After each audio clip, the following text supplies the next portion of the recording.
Hello, good evening. It's Bongi Ndaba again. It's been a minute, and this is Script Happens, another episode. And this week we have exciting topic to talk about. I mean, this one is very specific. It's literally about the Muse Awards, which I hope you guys find out about it, read up about it on the Writers Guild website, and find out about it on our social media, all the Writers Guild social media, Instagram, um, X or Twitter, and TikTok. Please find out about the Muse Awards because we're going to be sending out for people to send their projects. Another episode of Script Happens, and thank you so much. This is the Writers Guild of South Africa, and it's hosted by me, Ndaba. And I have Harriet Meier, one of the founders of Muse Awards. We thought because we're speaking Muse Awards, which is the writing awards, which is for writers, for you guys who are writers out there, experienced, a little bit experienced, highly experienced, and those who are starting out. It's open for everybody. So that is why I have Harriet, because I wanted to start from the beginning. What was the intention of the Muse Awards? Why the Muse Awards? Why are they so important? Why should we feel excited about it? Because it's been running for many years now, and we want people to flock in and submit their stuff. So I will let Harriet introduce herself. I've known Harriet for years, since I came in this industry. Harriet is one of the people that we looked up to because they were already in the industry when we started out, when we were the new writers coming into the field. So this is a person that I really, really have so much respect for, and I really, really admire so much. And she has done not only for the work that she has done, which she will explain herself, but also for Writers Guild of South Africa, like I say, one of the founders of the Muse Awards. I'll hand over to you, Harriet, to introduce yourself to the people. And welcome, and thank you so much for availing yourself for this. Thank you so much for having me, Bongi. Really appreciate it. As I said earlier, talking about myself is never easy for me. I try to sort of stay in the background and rather do my own thing. But yeah, I've been around for a long time. I was actually born and raised in Namibia, and was lucky enough that my father had a little recording studio. And through that, I got involved in the film industry when every now and then he was sort of doing sound on international movies. So from a young age, I've been in this industry and I've always loved writing. And when I finished school, my parents actually said, okay, now you need to go to university and study to be a teacher. And that was the last thing I wanted to do. So I said, please give me a gap year. Let me try and break into this industry. And they said, sure. But you do need to go to university, but now you can pay for it yourself. And you've got a year to actually make this happen. And I mean, this was probably the best learning curve they could have put me on, because early January, after I finished school, I came alone to the big city, Johannesburg, just with my little travel bag, rented a room from a lady in Auckland Park, got myself a job at the SABC as a junior assistant in the planning department. Oh, wow. Well, that was before television. So I'm giving away my age a little bit, okay? And there were no computers around, so we actually worked with punch cards. But it was very interesting to find out what the thinking was behind how people saw television in South Africa actually happening. And while I was doing that, I was studying through UNISA for a BA Communications degree. I'd signed up for an acting diploma at the Johannesburg Academy of Acting. And in between, I was doing articles for magazines and newspapers and stuff just to sort of earn some extra money. And good learning curve. I lasted exactly 3 months and I was bored. But through the articles I'd been doing, I'd met a lot of people, and they introduced me to somebody who introduced me to somebody who introduced me to somebody, and they offered me a job at a radio production house, which was at that stage here in Auckland Park, and joined them. And that's where the writing actually started. First, I was typing everybody else's scripts. Then I got an opportunity to add my own little sentences and dialogue and whatever. And eventually I got the chance to sort of do my own radio scripts. It lasted about a year and a half. And then I got an offer from SABC to come and work in the dubbing department, which was just newly launched. And because I have a translator's diploma, they thought, all right, that could be fun. So went to dubbing, learned to band write, which was the big thing then, and stayed there, eventually directing and doing everything. And from there went on to drama at the SABC. And spent a couple of years there until they said, okay, you've reached as far as you can go. And then I started freelancing, doing everything that I could possibly do. I've worked in just about every job in this industry and learned. And that is something which I would advise all young writers to actually do as well. Learn as much about the industry as you possibly can. Get a good variety of jobs, positions, how things operate. And from there, you can actually start going into writing, because that's not where you start. You need the experience. You need to know how writing translates from the page to screen, how actors work with your script, and all those kind of things. And I was lucky again, having people like the late, great Don Retief actually take me under hand and help me with my scripts. And got involved with one of the commissioning editors from SABC. And we started a company together and he trained me. So that's when I started writing seriously. And it's just carried on from there. So now I still have the opportunity to produce, to do other things, but I prefer writing.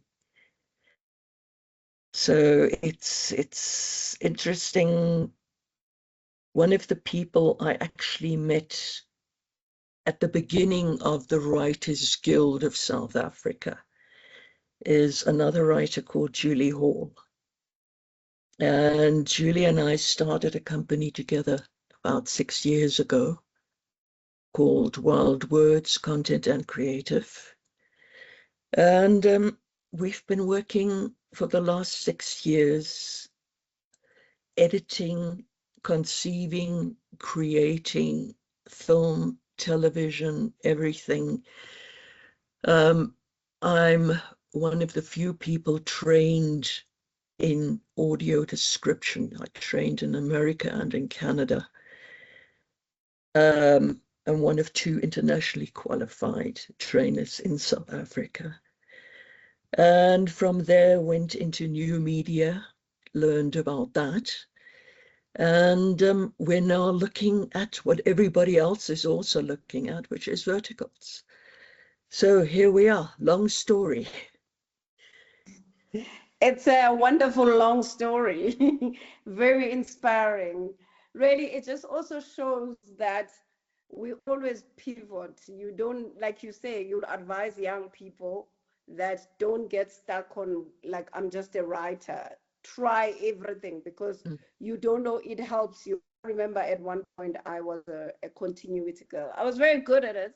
I didn't like it though, but I did it. And I can realize now, being a writer, that it actually helped me. That Yeah. little job, I did it because I wanted to pay rent, because I was starting out, but it helped me to get to it. It helps me even now as a writer because my head functions like that. And thank you so much. That is like a wonderful, wonderful career. And your parents were very, very brave, uh, to like, they challenged you, which Yeah. is amazing. They really challenged you. And you were very brave to just like, you just got a room in Auckland Park coming from somewhere else. It must have been very daunting for you. And we are glad that you're here. You are one of the people that all of us have learned from. Well, we're trying. And I mean, I learned, and I know how hard it is and how hard it is to break into this industry. So whatever we can do to help young writers who really have that fire burning in them, and it's difficult. It really is very, very difficult at the moment. So yeah, thank you to the Writers Guild for actually presenting the opportunities to all the young people out there. And even if it's tough, I mean, don't give up. Don't give up. Just try and do it. And if you have to do something else in the meantime, that's okay. When you get home in the evening and you've had a shower and you've had a meal, then you sit down at your computer and you put your ideas on paper. And that's how we all grow, and that's how we all got there. So don't give up, guys. Yeah, and the very other thing that you said that is very important is because our industry changes all the time. It's even more changes now. Like you said, you've gotten into new media at this point. It's like you must be ready as a creative to just change as the mediums change, as the platforms change, whatever comes, be able to adapt. But there is one thing that will always stay true. It is the writing of the stories. The writing is always story, is story, is story, is story. Doesn't matter what platform, it doesn't matter how it gets shaped, doesn't matter which other style it is, the genre, the style, the changes, there's verticals now, there's all that, but story is still story. And that is where we are. So I want to get into specifically how it came into your head, and also with other people that you with, that we should have what we call now Muse Awards for the Writers Guild. Yeah. It was actually very much a thing of watching how writers were underappreciated on productions. And you had the SAFTA Awards and 100 different other awards, and it was directors and producers and actors, and the writers weren't even mentioned. And I thought, if you don't have a writer and you don't have a story, all of these people don't have jobs. So Tia Aboud was the person who was sort of doing the admin at the Writers Guild at that time. And I said to her, look, I really want to do something where writers can appreciate other writers. So it was by writers for writers. And we thought, okay, if none of the others will do it, we'll do it ourselves. And that's exactly what we did. We didn't have money, we didn't have contacts, didn't have anything, but we had a dream. And we went out and started knocking on doors, getting a little bit of money here, getting a little bit of money there, getting sort of something that we could put into a writer's pack for some of the nominees. Talk to some graphic people, some graphic artists to actually design the original Muse trophy for us.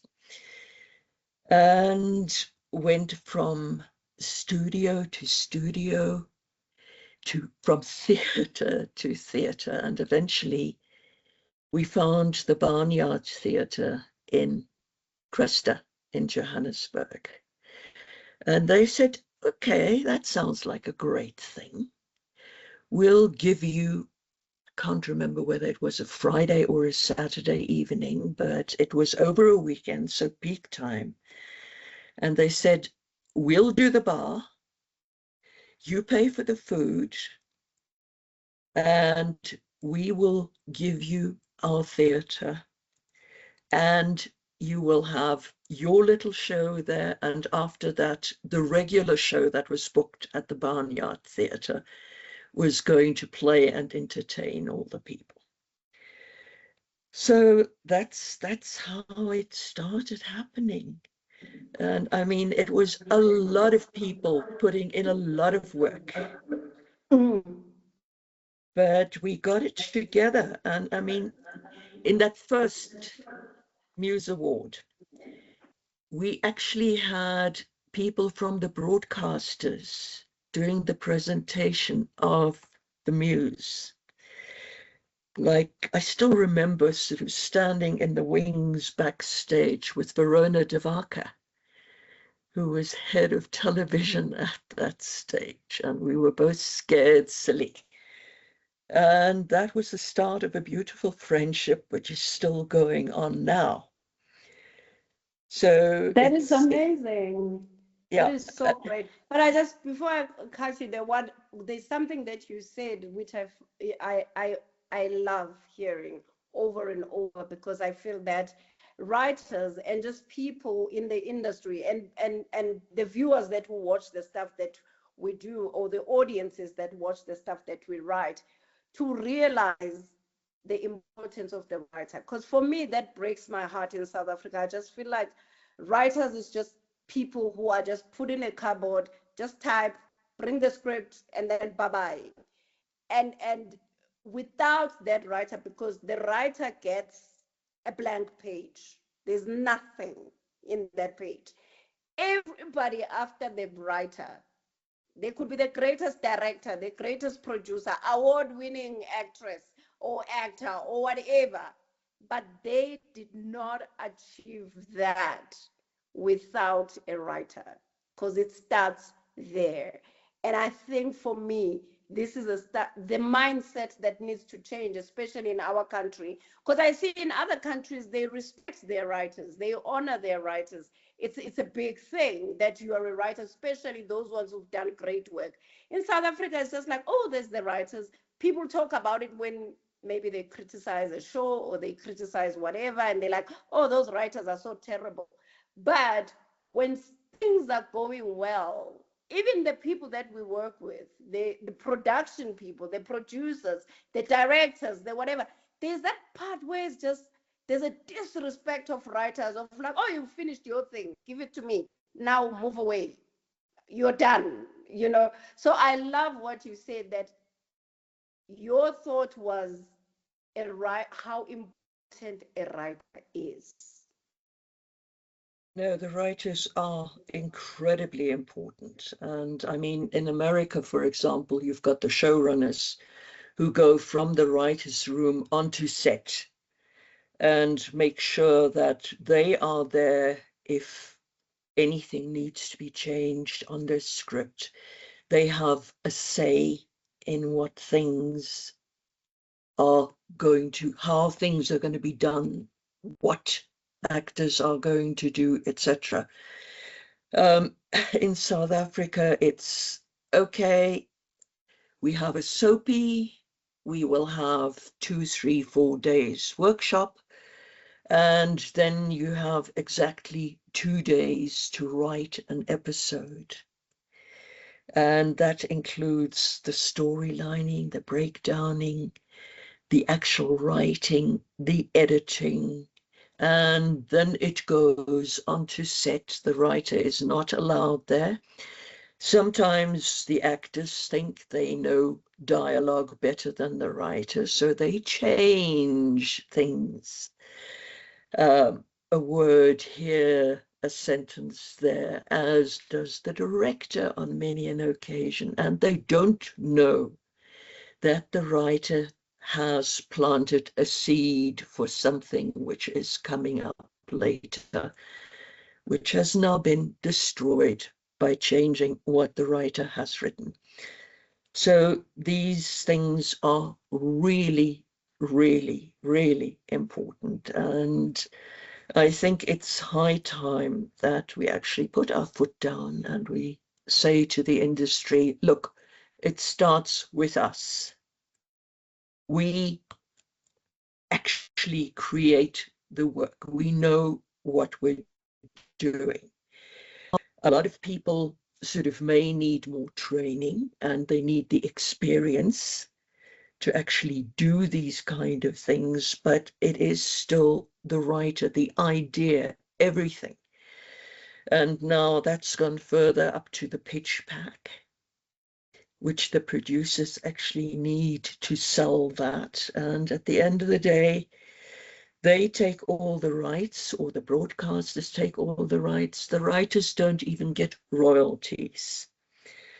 And I mean, when I was chair of the Writers Guild, I fought with SABC, with MultiChoice, just to get some kind of acknowledgement and repeat fees for writers. And it's going down the drain again now, and they're all saying, yeah, but there's no money and whatever. And you guys, look, you get paid and we have the rights, so whatever comes in is ours. And we are hoping that now with the verticals, we can stop that at source and We're make hoping. sure that writers are actually acknowledged and that they get royalties and become part of the executive team. I know there are a lot of people out there who are trying to do verticals and who think they know it all, but we've been working on this now for 6 months. And we know what can and what can't be done, and how to actually protect the writer and everybody else on a vertical.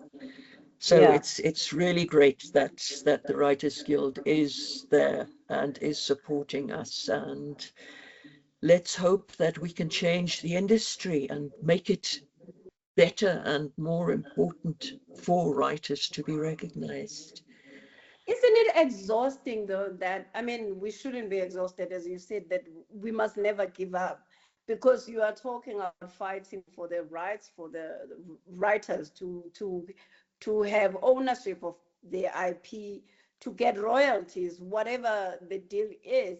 But it's still the same today. As you're talking, and I'm thinking, I've been in meetings like recently, part being the audiovisual cluster of South Africa, we still talking about the same things.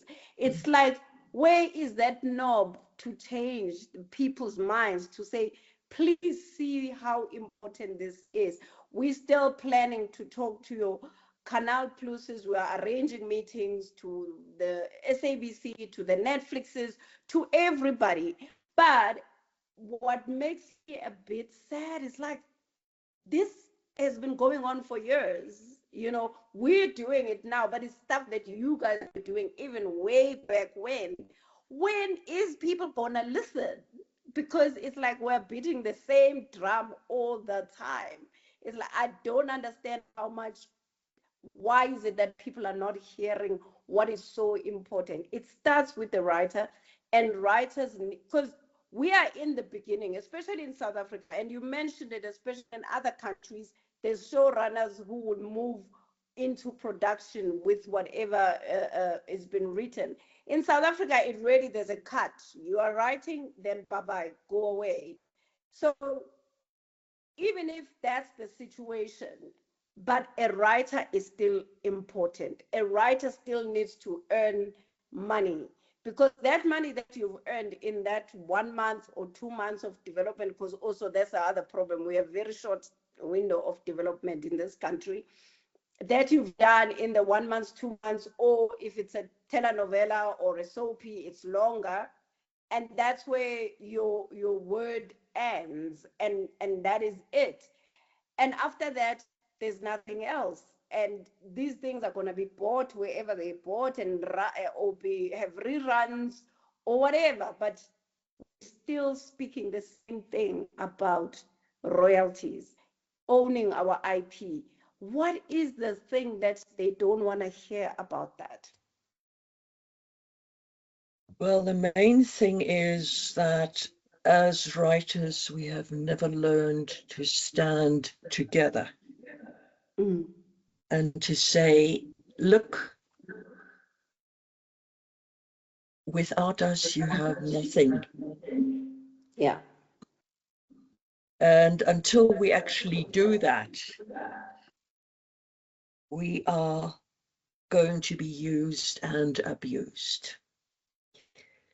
So I'm really hoping, and I know everybody on Writers Guild Council, etc., has tried very, very hard to get the royalties in and done and whatever. I still remember I was, the last day of my term, my second term as chair of the Writers Guild, that morning, I spent at the SABC in a meeting with all the top people. And things like royalties for writers and everything was discussed. And I got it up to the point where the legal department said to me, okay, we hear you. Let's pick up on this next week. And the following week, I was not chair anymore, so I couldn't carry on. So I got up to that point. But we have an opportunity now to actually do what we haven't been able to do before. Because with the verticals and the whole thing with AI and people looking at AI scripting and doing this and that and doing production, there is a unique opportunity actually for writers, because one thing AI can never do is it cannot create emotion. That is what we do. So we can use AI as a tool to speed up our workflow. And especially in verticals where it has to do with mass production, a sausage factory, where you need to work every day and shoot 10 or more episodes. And if you're looking at the kind of things that we are looking at, we're looking at shooting between 4 to 6 verticals simultaneously. With that, writers actually have something where they can go to the producer and say, look, you need us. You can't do this without us. So give us a fair deal. We all know that it doesn't pay a lot at the start. But if we can actually make this happen and get it running properly, we all make money. So it's an opportunity for us to draw the industry together, to draw the writers together, to bring in the producers, the directors, the crew, and say, okay, this is our chance. We have a lot of competition from international parties who are coming in. So what we need is, we need our own platform, our own production line, our own writers, our own stories. And if we can do that, then we have a stronghold in the industry. We can bring everybody together. We can do a contractual obligation that every person who works in or on a production, including the writers, get a part, a share, proportional to the input which they have put into the project. And So, that's an opportunity we've got to take. and it's an amazing opportunity because the writers would feel like they have some control in it, and it's really, really good. But I just want to also take you to the Muse, because you mentioned something about if writers could unite, if writers could be confident enough themselves to know what they do, how important it is, and not just, I mean, I know that we are people who sit behind our laptops, and people who just sit in our offices or in your bedroom or whichever corner you use to write, and sometimes you don't want to be out there, and but how do we use the Muse as a platform to elevate writers? Because that's how I see it, is to elevate writers. Like I said, it's writers who are highly experienced, who have won awards and have done amazing work in our country and internationally. But it's also for writers who are starting out to be seen, to use it as a platform and to show people the how sensitive what we do is, and how precious it is, and how creative we are, and how much we dedicated, and how much we love it. That getting a Muse Award is not just, oh, there's the writers, they just want to be seen. It means something from all levels of writing, and to motivate writers to say it is not something that you should shy away from, to be proud of being a writer, of being that kind of a creative. You need to put yourself out there and be seen and be visible, you know, and be visible. Yes, actors have the visibility of, like, of course, they are in front of the screen, but Muse Awards for us is to showcase our work and what we do, because most of the work that is in Muse, yes, the stuff that is already produced, but some of the work is not is a non-produced stuff that people have written without even getting paid. So I just want us, like, how do we make people understand that the Muse Awards are so important for their craft? Well, I think they should realize that by entering the Muse Awards, they actually get their work read by evaluators who under normal circumstances would not even look at their work. I know how difficult it actually is to find people who are capable of evaluating work properly. But this is an opportunity which doesn't come with any other award. It is only the Muse Awards, where the work of new writers, of old writers, of student writers get seen by professionals.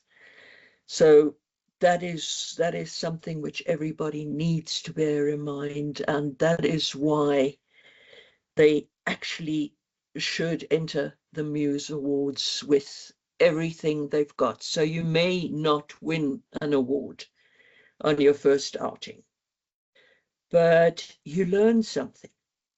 And if you then sit down and you look at the script which won, then you can find out what you did wrong and you improve the next year. So it all goes hand in hand. It's, as you said, you have to put yourself out there. You have to take a risk. You have to take a chance and hope that something is coming through. And if we can combine that, and I really hope that if not this year, next year, the Muse Awards will have a category for verticals, that we can actually bring in the writers and everybody and make these things happen. Definitely, we need to do the verticals. Like you said, it's the new thing. It's the new media. It's another level of writing, which is a skill by itself. And I love that it's all, like you say, it's putting yourself out there. If it's not the Muse Awards, what else? And by the way, I just want to tell the people listening and people watching us that there's even for an award for indigenous writing. So don't think this is all about English. It's not all about English. It's very diverse, and we don't choose genres. We just want to see a beautiful writing, a story that our judges are going to be like, this is the story. It's not about what a big name you are you well known, how much experience. We just want to see creativity. Indigenous languages are also included in this. So if you have your Setswana story, your Xhosa story, your Zulu story, any language, your Pedi story that you've written, a script, a movie, anything, this is your chance to send that. Don't think that it's isolated to English. No, it's not that. It's open to everybody, and we hope that you will submit. And by the way, the submissions are already open. Just go to our website, and also all the information will be on our social media of Writers Guild of South Africa, on Twitter, X, on Instagram, on TikTok, on Facebook. We're always posting all the time to get you the information. Please find that information. And also back to you, Harriet, because you are giving us golden gems here, golden nuggets of how important this is. And even now, we're even getting into something else, which is verticals. And there's many other writers who are not sussed about what verticals are. I'm not, because it's not something that I've been paying attention to, but I've started paying attention to now. Um, just to expand on what are the joys of, besides the joys of that you've created a story, the joys of being a writer at this time. And yes, we know there's AI and there's all the things of like, oh, AI is threatening our jobs and all that. But what is the joy right now of just being a writer, just being a creative, somebody who comes up with stories in this world that we have today? It gives you the opportunity to reach an audience and to share what is most important in your heart with an audience. It gives the audience the opportunity to see emotion, to emote, to get other ideas of how things can be improved, what they can do with their lives. It is communication.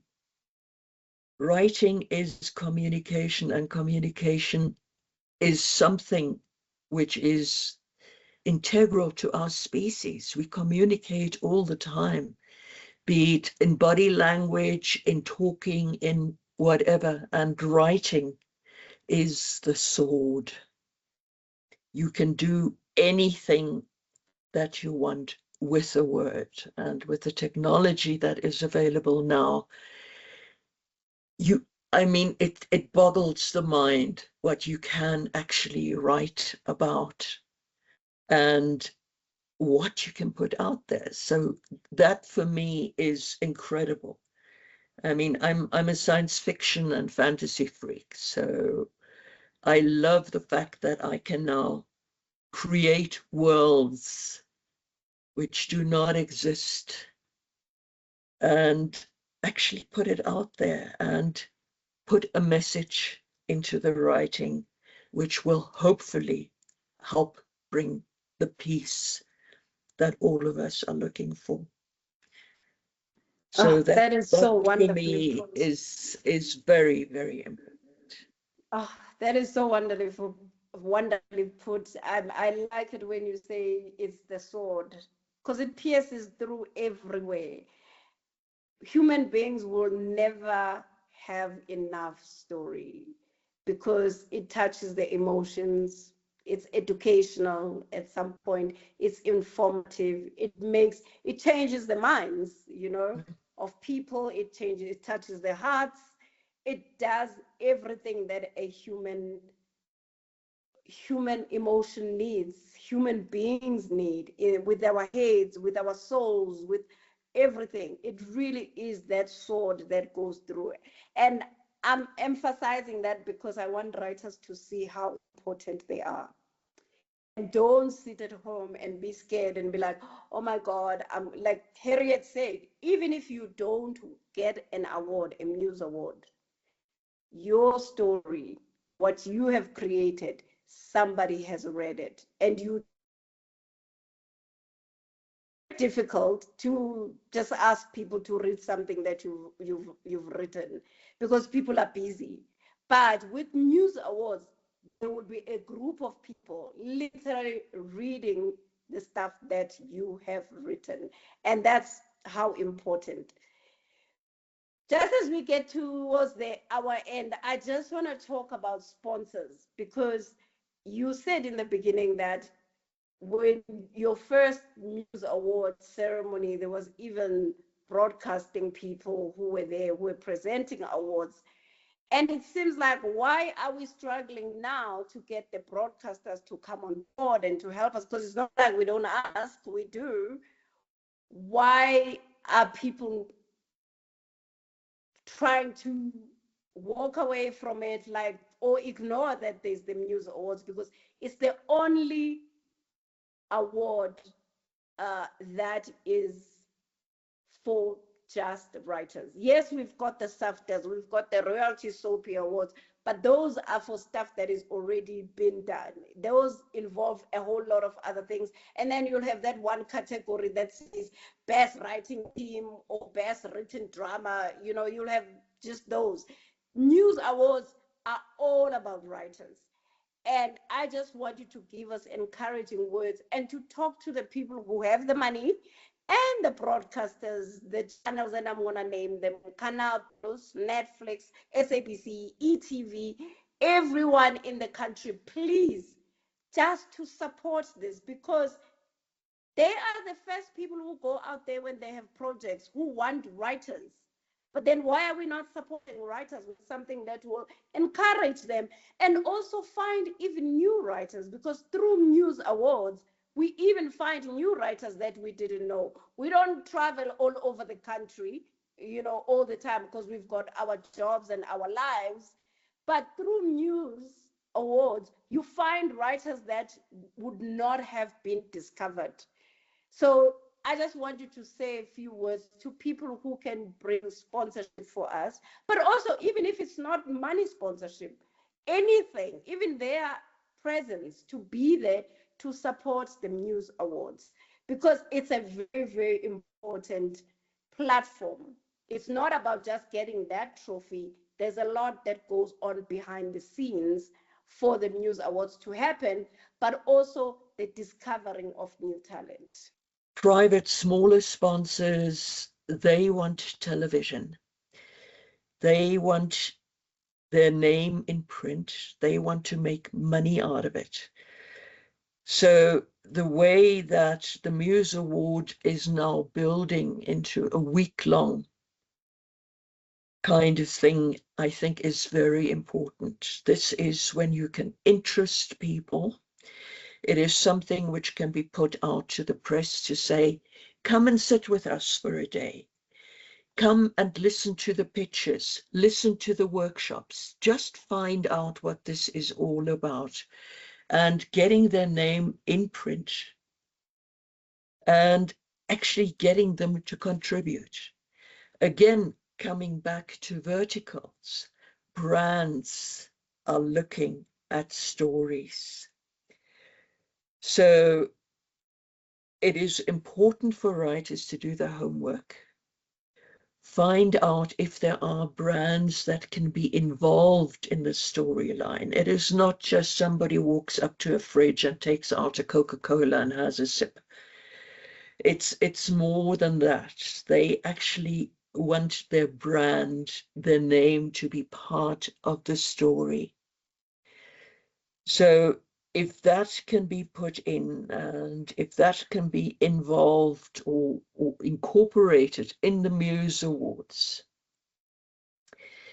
you might actually have a chance. So try a branding situation, the something Writers Guild Muse Awards, and show them that they can get recognition for supporting the arts, for supporting creativity, books, scripts, radio, everything. I mean, it is so important. And I would also look at schools. Not that they have money to put anything in there, but their collaboration with the Writers Guild and getting scripts and stories from the Writers Guild to schools. And again, then segueing through brands to actually make that happen. That could work. I mean, this is off the top of my head, so it's something one needs to think through. But as long as you do not have a window to actually broadcast the Muse Awards, it is always going to be tricky. So one needs to look at other things. I mean, in the initial Muse Awards, I don't know if you guys actually still have that. A song was created called Stories. And at every Muse Award, we had a major artist coming on stage and singing that song.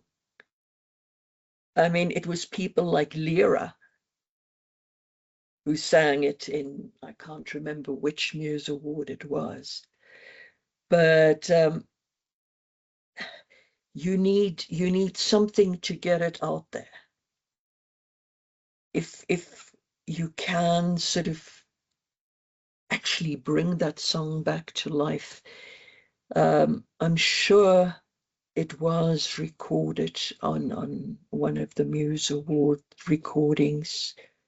That was when the late Richard Nosworthy was still doing it.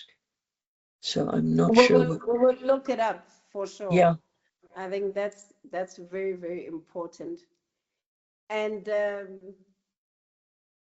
for your last words in this topic of our Muse Awards, we will definitely have our 4-day thing because, as you say, we want the media to come on, have a conversation with us, ordinary people to come on, producers, broadcasters to come and sit with us and know how important this is and it's crucial, not only for us, it's not only about the writers. Yes, the writers who've written the scripts, whichever script it is, radio, anything, podcast, whatever it is, but because it's also to find new stories, new writers, undiscovered, untapped talent, and this is a platform for it. And I would really would like to thank you before you say your last words about this. Really would like to thank you. This has been a wonderful time just to learn, even for me, because I wasn't there when the Muse Awards were started. I mean, I remember going to the function.